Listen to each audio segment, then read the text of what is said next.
New faces in new places. We're talking AFC wide receivers today, guys. Let's get it.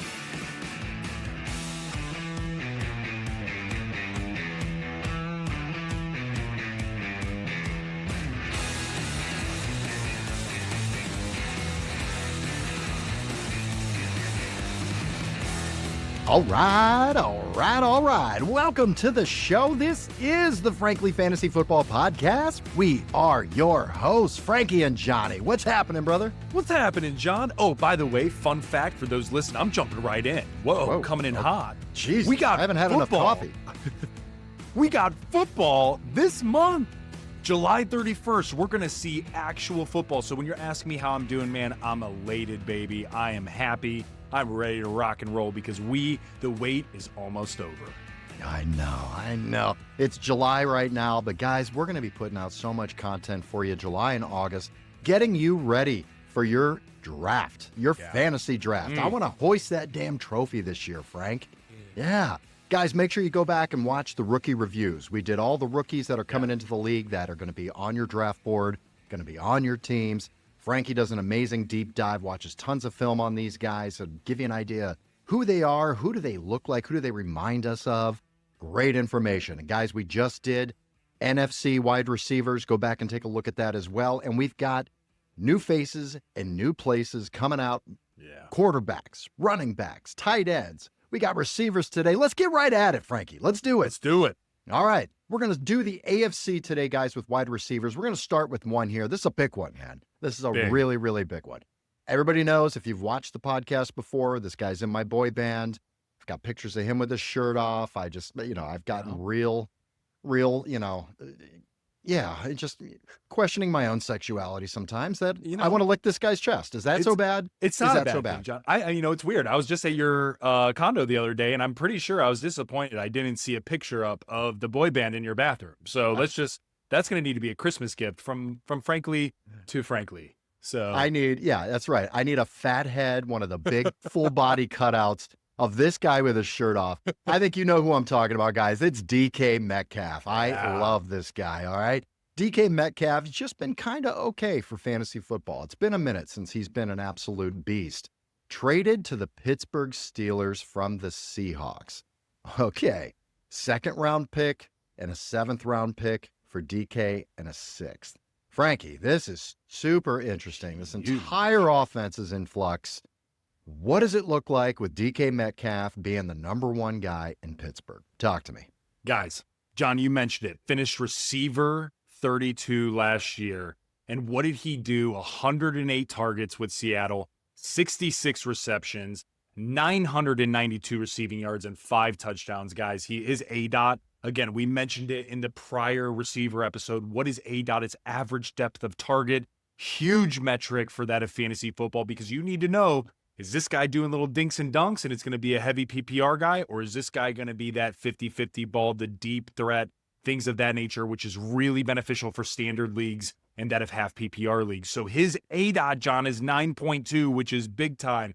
And what's fascinating is that this was all being done with Geno Smith. They still had JSN. They had Tyler Lockett, right? They had all these guys kind of going on in Seattle.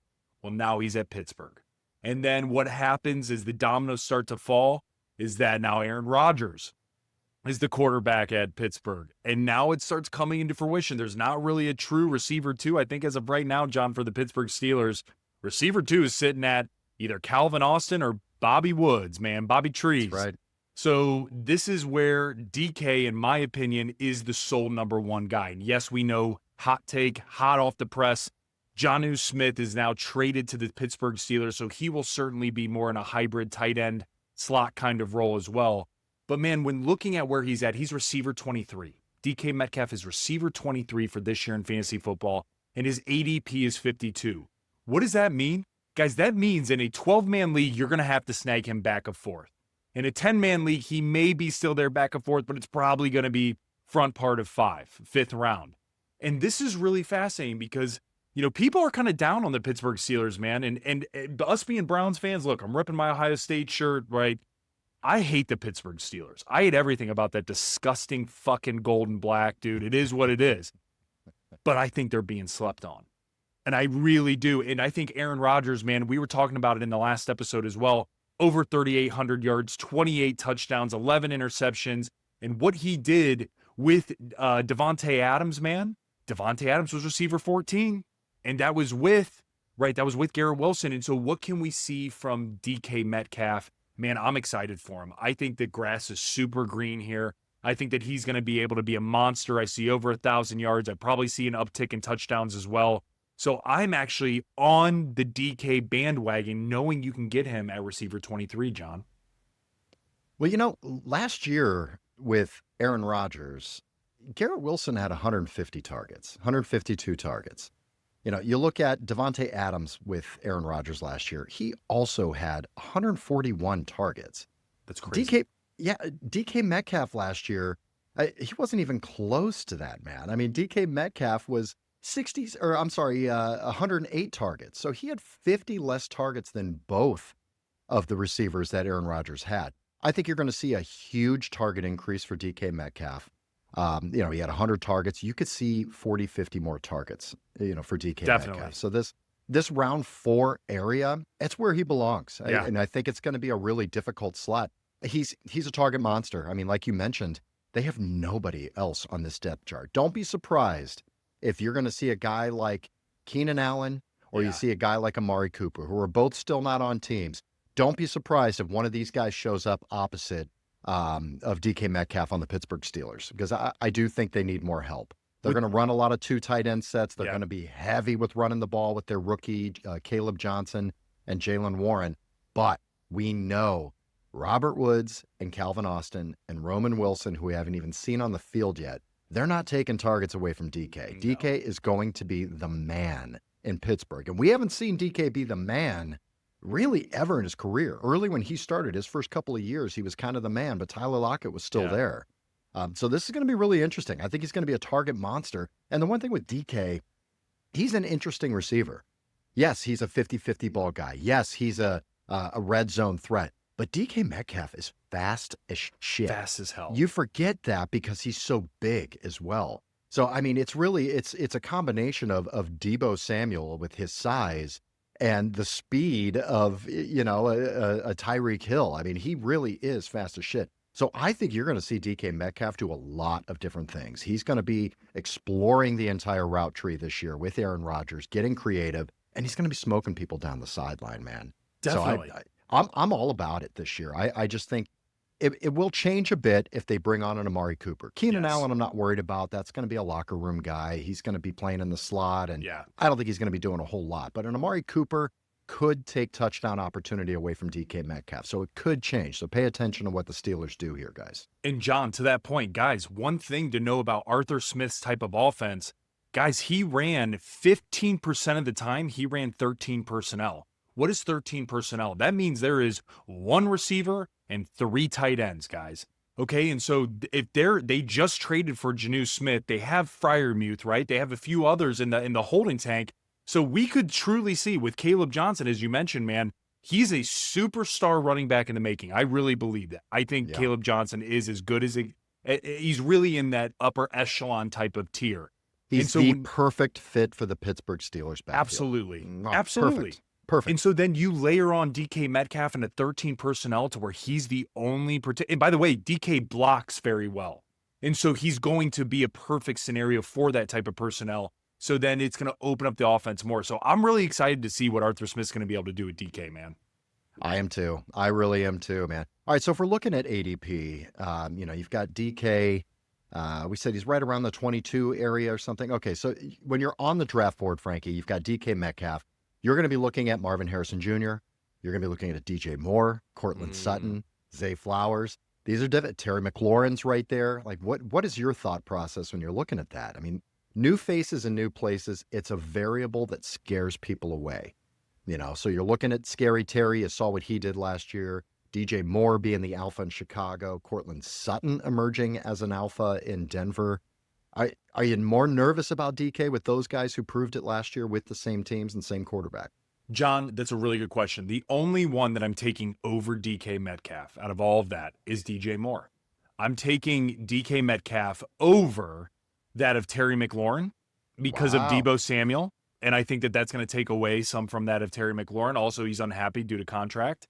And then also, you mentioned Zay Flowers. They just paid Rashad Bateman, and now they have a guy that we're going to be talking about here very shortly in D-Hop. And then you layer on Isaiah Likely, who exploded last year with Mark Andrews.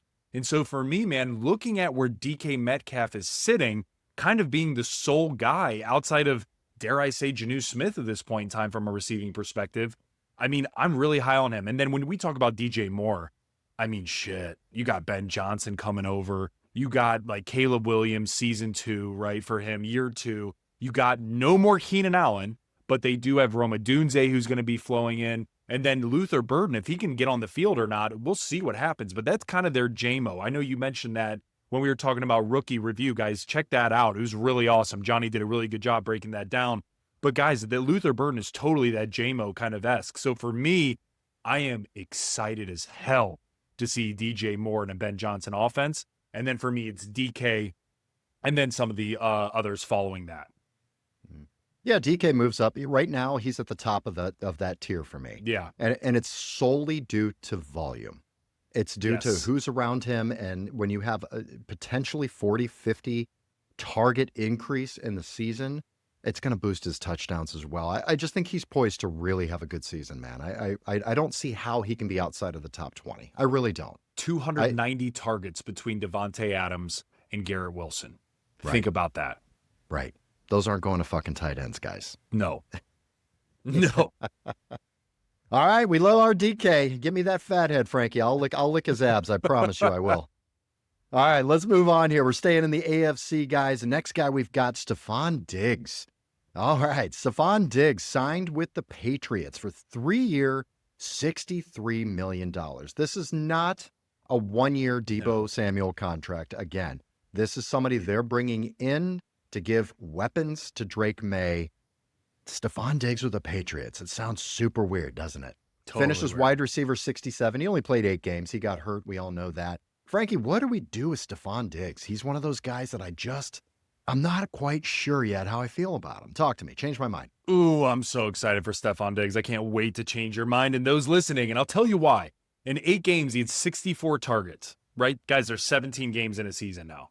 Okay, in fantasy football, there's 16 to 15 games, right? So 64 targets with a loaded receiver room. Nico Collins, Tank Dell at the time, right? And yeah, Nico Collins got banged up, came back. Tank Dell was there, and then obviously he got hurt, right? All sorts of things, but it was awesome to see. He still commanded that. 47 receptions, almost 500 yards receiving and 3 touchdowns. His ADOT, average depth of target, again, is about 7.75, so that is also pretty damn solid. But the reason this makes me excited, man, is because where you can get him and where he ended up. What do I mean by that? He's sitting at receiver 43 with an ADP of 95. Pause. ADP of 95. Guys, in a 10-man league, that is middle of the 9th round. Of the 9th round. Okay, we were talking about Cooper Kupp, and if you haven't watched that episode, guys, please go watch it. I want to make sure everybody drafts Cooper Kupp if they possibly can because of the value. Guys, this is very similar here. When you can take a guy of his caliber who's a true receiver one, sure, he's banged up, coming back from that ACL surgery, but if you look at the routes he's running, if you look at what he's been doing on the offseason, he looks damn good. And by the way, he's got a new chick that's holding him down in Cardi B. He's partying his ass off, having a good time. So let me tell you, he is ready to rock and roll. And then, John, you layer on, okay, he's at the Patriots. Okay, what does that mean? Drake May looked freaking good. He looked good last year, man. And then you have Josh McDaniels coming back with Vrabel. This is also an unknown, and we've seen Josh McDaniels receivers go nuclear. You look back at Julian Edelman, the Randy Moss years, right? Some of these other guys, man, like, there is good players, and Josh McDaniels is excellent at game planning around him. He might not be that good of a head coach. I'll give you that. But from an OC perspective and that offensive mind, dude can make it happen. And so then you look at, okay, well, who else do the Patriots have? Okay, well, they have Pop Douglas. I mean, kinda, right? Like, I mean, he's good-ish. You have Kyle Williams, who is the unknown kind of rookie coming in here. And you're really waiting to see like how he does from Washington State. And so for me, man, Once Stefan Diggs, it might take 5 weeks. You might have to be patient, right? Coming off of the ACL tear that he had. But when we start seeing midseason flow and you have the ability to draft a number one receiver on a team that is, by the way, willing to throw the ball with Drake May, and they reinforce their offensive line, and they doubled down on their running back with Travion Henderson to pair that with Ramondre Stevenson, all to alleviate pressure for Drake May. Dude, I'm just saying he could be a league type of winner towards the back half of the year. All right. I mean, yes, I will give you that. There are so many variables with Stefan Diggs to me that he scares the absolute shit out of me. You're 100% right, though. If everything does go as planned, there is a realm of possibility where he is a league winner for you in the second half. I think you have to know that going into it when you draft, and you have to draft properly in order to do that. Because you're right. I don't think you're going to get much out of him for the first 5 games or so. If he even plays the first couple of games, he may not. He is banged up. But those variabilities are there for me that scare me a little bit. It's the injury. It's coming back off the injury. It's quite honestly, it's his head. His head scares me way worse than the ACL, I mean, it really does. So I don't know. And the competition's not great. You're right. If he's healthy and he's all right and he's right in the head, he's going to be on the field. He's going to be doing some cool shit. It's just a matter of when is that going to happen. But if you go into it planning that he's a second half guy for you, that it's going to take, at least the first 5 or 6 games to really get going, and you plan for that on your roster, getting a healthy Stefan Diggs at the right time to be able to plug in as your flex or your wide receiver too.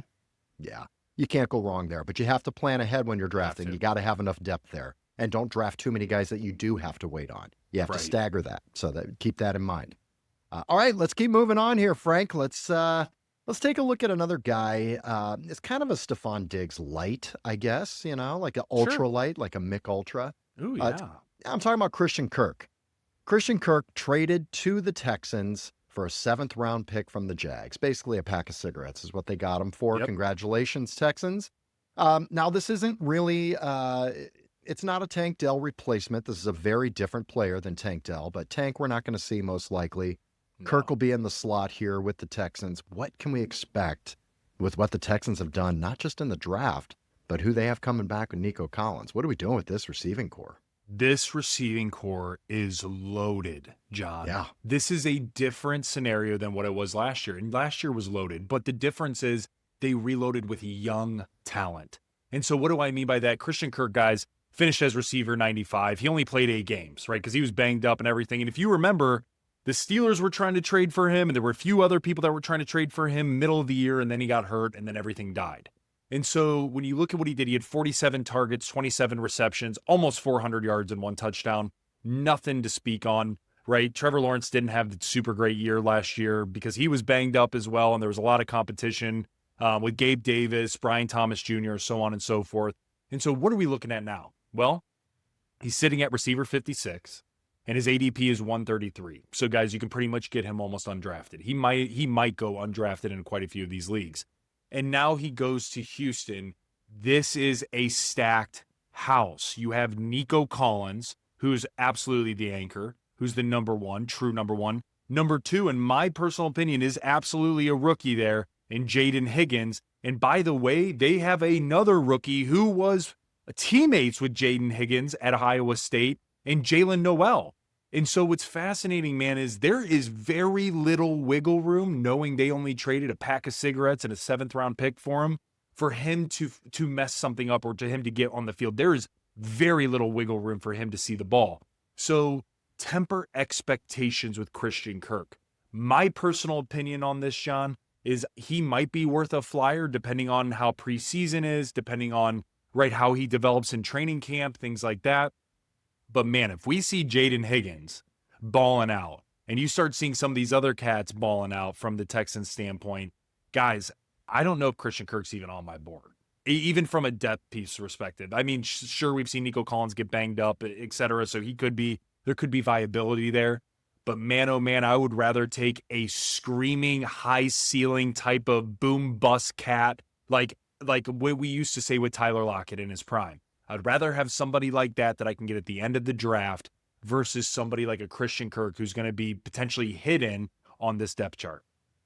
Yeah, and that's the problem. I mean, we talked about Brandon Cooks, how he's not going to probably be drafted. He's a boom bust guy. He's that big play guy. Christian Kirk's not that guy. He's a slot guy. He's a possession receiver. Like his ceiling is not very high anyway. So it's not like you're taking this big chance that he's going to come back with 150 yards in a 2-touchdown game.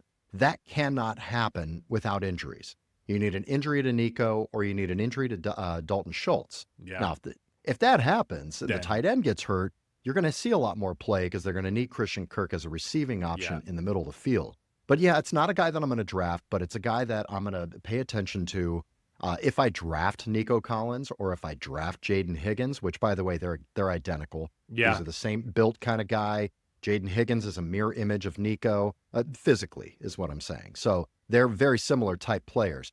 Christian Kirk, if one of those two gets hurt, then yes, Christian Kirk's stock goes way up. His targets go way up. But not a guy I'm looking to draft. He's just really, really buried on this depth chart, man. All right, let's move on here. Let's get to a guy staying in the AFC. We're going to go Joshua Palmer. This is an interesting signing here. Signed a 3-year, $29 million deal with the Bills. Bills trying to get themselves some receiving options here too, man. Finished last year, wide receiver 76, just kind of a ho-hum year. What, if any, value does Josh Palmer have, and does this help Josh Allen? John, the answer to your question is yes. Guys, there is value with Joshua Palmer. You do not sign a guy 3-year, $29 million to just sit there and rot.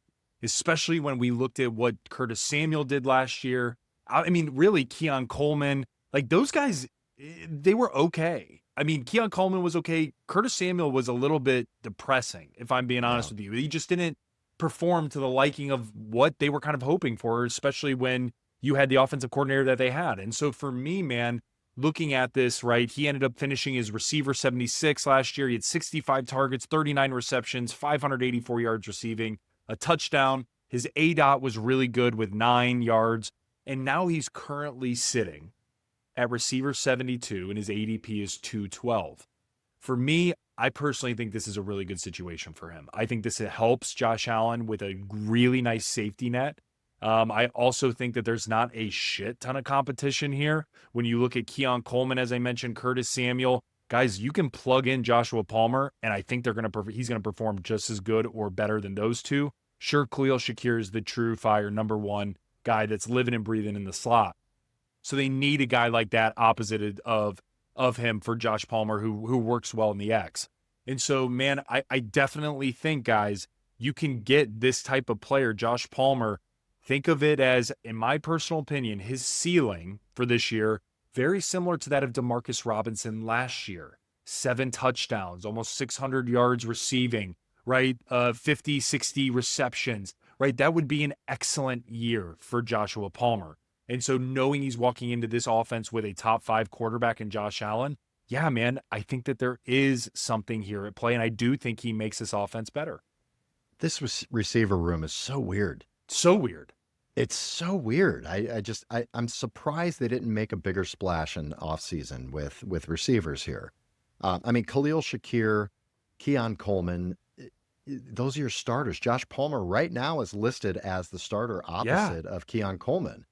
Then you got Elijah Moore and Curtis Samuel. But Elijah Moore, Curtis Samuel, to me, they're just lesser versions and older versions of Khalil Shakir. So exactly, you know, they're not really going to compete with Josh Palmer as far as getting on the field. Really, the only competition for Josh Palmer, Laviska Shenault, which we haven't really seen much of him since his days in Jacksonville. So, you know, he's going to be on the field is the point. So, I mean, it's surprising to me. He was a solid number 2 with Justin Herbert. I mean, he was, you know, I mean, we kept arguing over him being the number 1 because he was for a while. And I was like, he's not a 1. He's not a 1.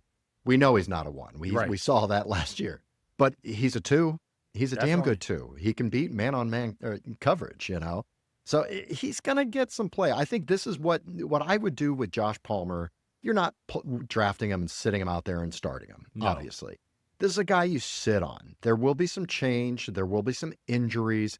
His target share could drastically increase. If something were to happen to Keon Coleman, then you're getting number 1 targets from Josh Allen, and you're laughing all the way to the bank in fantasy, man. Yep. So this is a guy I would draft and sit on, hold on to him as long as I could until that situation arises. Obviously, if you can't do that, you can't do that.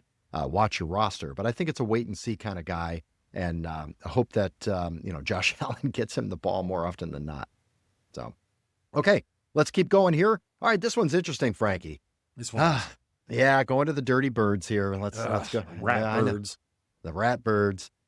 We got D-Hop, DeAndre Hopkins, signing with the Baltimore Ravens for a 1-year, $6 million deal. Okay, not a big deal. It's a 1 year. It's $6 million.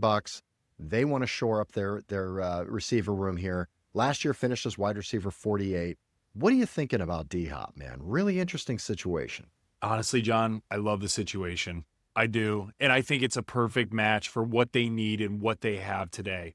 So meaning, guys, so what did he do last year with Kansas City? Because we put ourselves in the mindset of an already convoluted receiver room.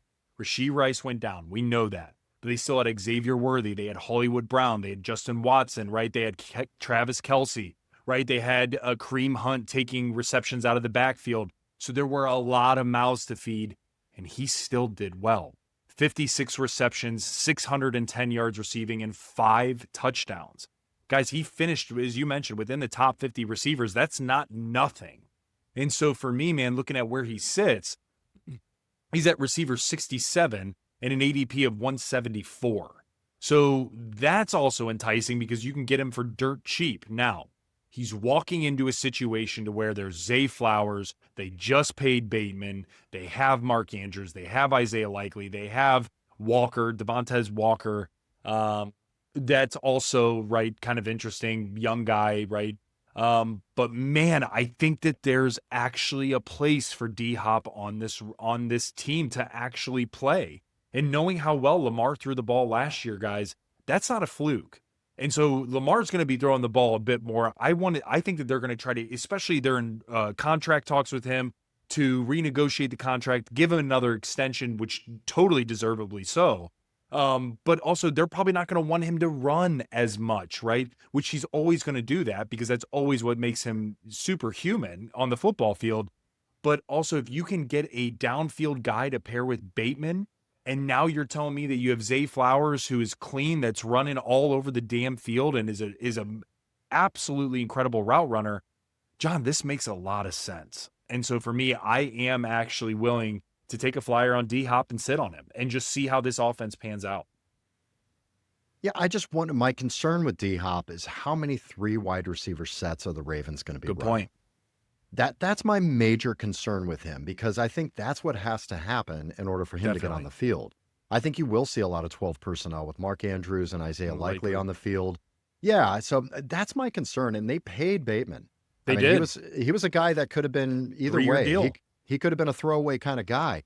They paid his ass, and he really came on at the end of the season, man. And he's a totally different type of receiver. He's going to be the sideline guy. He's going to be the red zone threat. We saw that, running the posts and the nines. So I don't know. I think, again, it's a flyer. You can pick up D-Hop. He doesn't get any targets the first couple of weeks. You can drop him to play the waiver wire. But you're right. I also think it's an injury situation too. If something were to happen to Zay Flowers or Bateman, which always has, we saw last year. We saw it every year for Bateman. Yeah. I mean, really. And Zay last year. And Zay as well. Yeah. So for that aspect, I think it's a value flyer pick because I think you could see somebody get hurt or miss a few games. He would go immediately up the board. John, question. So we're looking at Joshua Palmer, whose ADP is 212, right? And then you look at D-Hops, who's 174. Out of curiosity, who would you take between the two? Because that could certainly be something you're looking at towards the end of your draft. And I'm just curious, and then I'll give you my answer. I could sell it both ways, man. I mean, you could tell me, Johnny, sell me on this, and I'll sell it either way. I think for me, right now, it would be Josh Palmer. Same. Because I think there is less in front of him. There's less in the way, less, bullshit and debris in the way for him to actually be a fantasy flex player. I think there's just less there. Same here. Yeah. And I think it's more of a pass-happy offense than we're talking with Baltimore also. I mean, they're going to run the tits off their running backs. They're going to throw to their tight ends. Lamar's going to get his. He's going to run for 50 yards a game and maybe scoop one in for a touchdown. So, yeah, I don't think you're going to see quite as many mouths to feed in Buffalo than you are in Baltimore. Yeah. All right, let's keep rolling here, baby. We got another one. Let's go to Tyler Lockett, Old Faithful here. It's nice to see him. It's kind of weird to see him on a new team. Super weird. Right? Yeah. Some of these guys are like, ooh, what do they look like in these jerseys? Tyler Lockett, now with the Tennessee Titans, signed a 1-year, $4 million deal. So very similar. I see we see some trends here. When you're looking at guys like D-Hop, Tyler Lockett, I mean, these were previous first-round fantasy picks. Yeah. That are getting towards the end of their careers, and they're signing for 1 year and signing for, single-digit, millions here. Frankie, what are we doing with him here? What are you thinking? Guys, Tyler Lockett is interesting. I mean, you look at him going to Tennessee. He finished receiver 69 last year. He had 74 targets, 49 receptions, 600 yards, and 2 touchdowns. It's not nothing, especially knowing that, right, you still had DK there. You had JSN. JSN totally took over. But it was the ADOT that was interesting. He still had almost a 9-yard ADOT, so average depth of target, which is pretty incredible for a guy that's kind of towards the end of his career-ish, like just getting up there in age. And so he's currently sitting at receiver 78, and his ADP is 223, so you can get him for nothing. Okay, now let's talk about the situation. Let's go into the Titans. With the Titans, you have a rookie quarterback in Cam Ward, who, by the way, in everything that I'm seeing and everything that I'm watching, dude looks freaking legit. Cam Ward looks like and again, everything changes when pads come on. Everything changes when you have a Myles Garrett, a TJ Watt, a Micah Parsons running at you ready to rip your head off. But as it stands right now, he looks damn good. And so then you look at, okay, well, who else do they have? Well, they have Calvin Ridley. Love that. Then they have Treylon Burke, who, where the hell have you been, man? You were a first-round pick, and it's kind of looking like maybe a big-time bust. They have Van Jefferson. They have, right, I think it's like James Prochet or something along those lines. And so for me, man, I think that there is viability with Tyler Lockett. I think that we could see some stuff happen with Cam Ward at the helm, and maybe we actually see Tyler Lockett be a bye-week flex option, right? Something like that. So, again, I don't want to overblow this, but what we've seen from Tyler Lockett is he's a boomer bust guy throughout the years, and I see him being a super light boomer bust guy this year with a rookie at the helm. Yeah, it's a difficult situation for me with Tyler Lockett. You got a rookie quarterback. You got a team that really hasn't produced fantasy wide receivers in quite some time. I mean, Nick Westbrook was the best in a little while.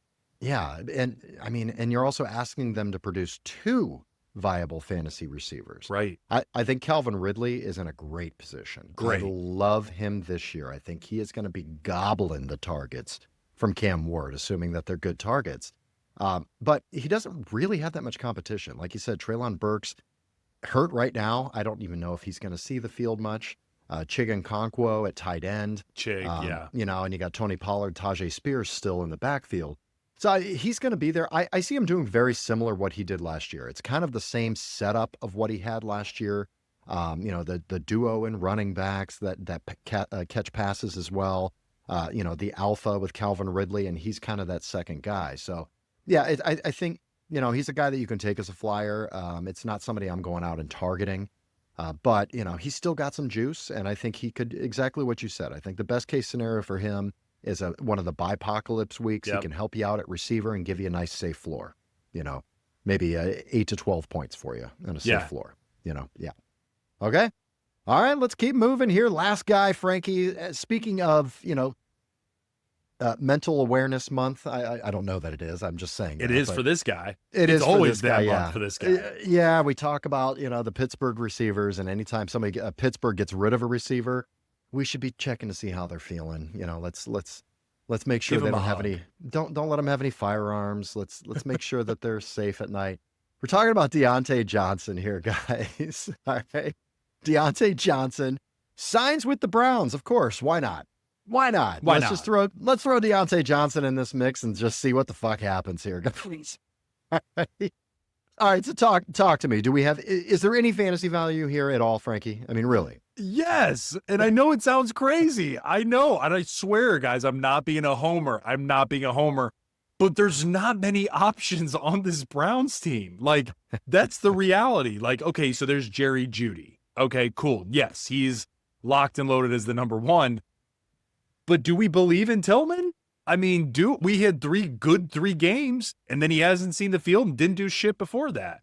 And then you look at some of the other receivers, Mike Woods? God bless us. I mean, Lord. And so then, okay, so you bring in Diontae Johnson. He's certainly going to be in the slot. And here's the deal. I think based on the podcasts that he's doing and things like that, he was on a few podcasts, and he was talking about it. He got humbled. He got humbled hard when the Browns, who are the worst team in the NFL right now, between us and the Saints, right? It is what it is. It's disgusting, but it's the reality. Look, John's throwing shit in the back. I got and hitting stuff shit. knocking off my desk. Yeah, just come on, man. So, like, when you're like that, when you're that bad, and you look at the quarterback room, which is kind of, we have no idea what's going to happen there. You just need to throw out somebody with some sort of talent. And I think that knowing the Browns were the only team that offered him and reached out of all 32 teams, they were the only team. I think he got humbled. So what if we actually see him turn that into something of a positive? Now, it's a stretch. I'm not going to sit here and give a mantra as to everybody believe, because we shouldn't, based on what we've seen for the last 2 years from him. But the answer is what if? And so when you look at the situation, let's say it's Flacco throwing the ball. We've seen Flacco throwing the ball all over the place. He's going to throw for, right, probably 25 touchdowns if he starts for the whole year, and he'll probably throw for 20 interceptions. So he's airing out the ball. If it's Kenny Pickett, we've seen what that looks like, and it isn't very good. And so we're directly with Diontae Johnson, and it wasn't very good. So that could change things.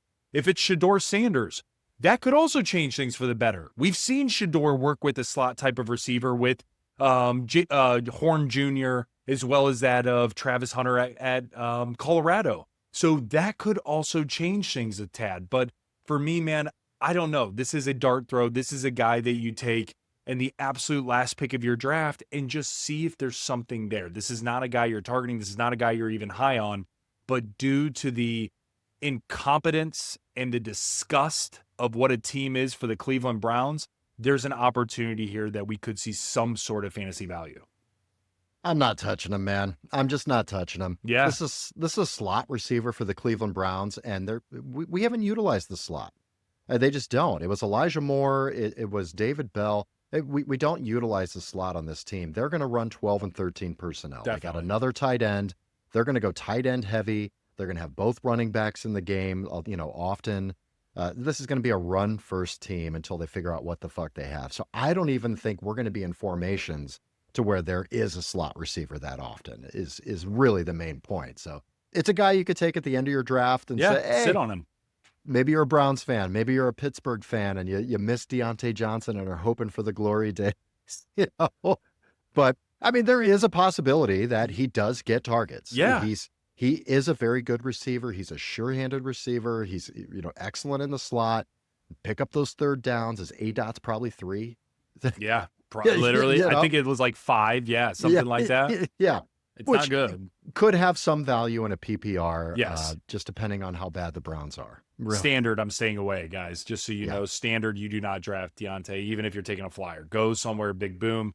But in full PPR, man, maybe you see a floor of 5 or 4, and you're like, hey, super excited.